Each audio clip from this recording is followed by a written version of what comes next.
Okay, it's Babylon 5 Experiment for December 30th. We get those great new uniforms, and my theory is, yeah, it's great. They've broken away from Earth, and they want something symbolic of that. I think they also finally had the budget to have nicer uniforms. As I recall, Ann Bruce didn't design the uniforms for the pilot, and the most she could really do with the series was put that leather strap, or the leather-like strap, down the side. So now, suddenly, we got an opportunity to do real uniforms. They look better, they're more dynamic. The highlight yesterday, of course, is the two-parter, War Without End, where you have Sinclair and Sheridan together again for the very first time. However, I think it highlights the awkwardness of having to shift your lead character after the first season. As I watch it, I just keep thinking, gosh, what would this show have been like if he had been able to stick with Sinclair as his protagonist all the way through?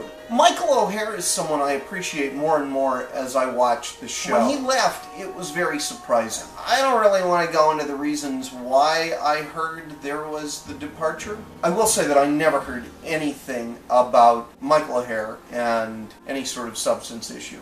Corbin Burnson, okay, he had just come off LA Law. Roger Reeves, who you might remember is Rebecca's boyfriend, fiancé on Cheers. He was also Nicholas Nickleby in the RSC's 9-hour Nicholas Nickleby. A lot of science fiction names: Dwight Schultz, who ended up showing up on the show, Richard Hatch, Dirk Benedict. It was almost like they were going through the entire cast of the A-Team. How about Mr. T as Sheridan? I would have enjoyed that. And hey, what about this? The only black character in Peanuts is Franklin. The main black character on this show is named Franklin. Coincidence? We had Stephen Nichols, Patch from Days of Our Lives, who I ran into in the lobby when he was coming in for his audition, and it was a sort of thing where I sort of recognized him as Patch from Days of Our Lives, but I think he thought he knew me from somewhere else. And we had kind of this weird glance business where he was doing this, oh, hey, hi, yeah, and I was doing, oh, is that you? But two entirely different reasons. Fascinating.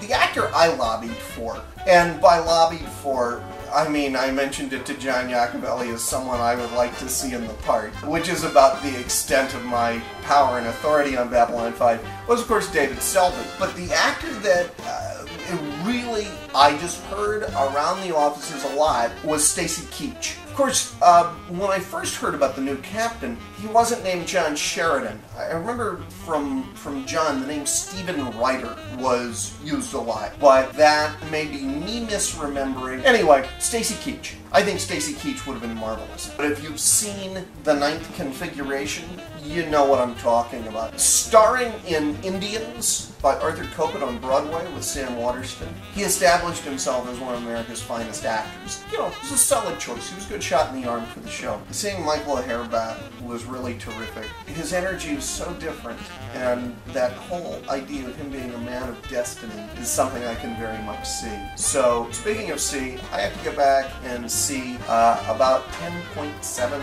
hours, according to iTunes, of Babylon 5. I'm looking forward to it. Take care. Bye.